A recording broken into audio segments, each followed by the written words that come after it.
Officials of the Pan American Health Organization are keen on boosting regional vaccination numbers, and this in the face of research showing that 15 out of every 100 children in the Americas, including the Bahamas, are only partially protected against vaccine-preventable diseases. As Vaccine Week nears, the hope is to reach more than 80 million people with 156 million doses of vaccines. Jimenita Swain tells us more. The Pan American Health Organization making a case for its members in the region to push for vaccination coverage. The need arises out of a significant decline in regional vaccinations for numerous reasons.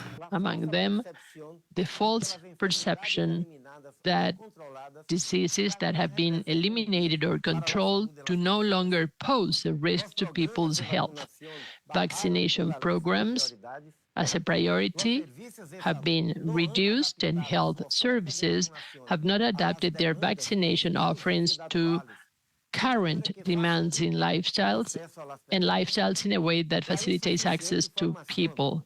PAHO Director Dr. Jabris Barbosa, who took the lead in a press briefing Thursday, further noted that while anti-COVID vaccination have also led to hesitancy in other vaccinations, but there have been some improvements. Thanks to the enormous effort made by countries in recent years, we have been able to recover our coverage rates to pre-pandemic levels. For example, we reached 91% coverage for the first dose of diphtheria, tetanus, and pertussis.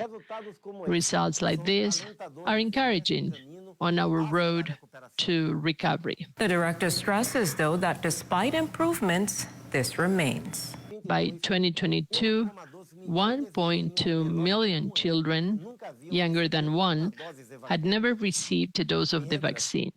Meanwhile, 2 million children under the age of 1, that is to say, 15 out of every 100 children, remain only partially protected against vaccine-preventable diseases in the region. Moreover, in terms of measles vaccines, we have not yet reached our pre-pandemic coverage levels, and this is of great concern. Given the rise in global measles cases worldwide and the highly contagious nature of this virus, Barbosa says the vaccination rate for girls 9 to 14 against HPV remains far below the 90%. Not at all good news, as the vaccine protects against cervical cancer, a leading cause of death in women. As for what vaccination numbers look like locally, to date, coverage for third DPT, diphtheria, pertussis, tetanus, which is the primary series of 3 doses that the children should receive before age 1, sits at 86.5%. For the MMR, which is the first dose given at age 1, is 80.5%. And our second MMR, which the second dose should be given by 15 months, is 65%. PAHO's appeal comes as the Americas prepares to mark Vaccination Week, slated for April 20th to 27th. For the Bahamas Tonight, I'm Jimenita Swain. Shawnee Miller-Weebo tying up, but it doesn't matter. It's gold for the Olympic champion. On May 4th and 5th, the sun will shine down on the Thomas A. Robinson Stadium.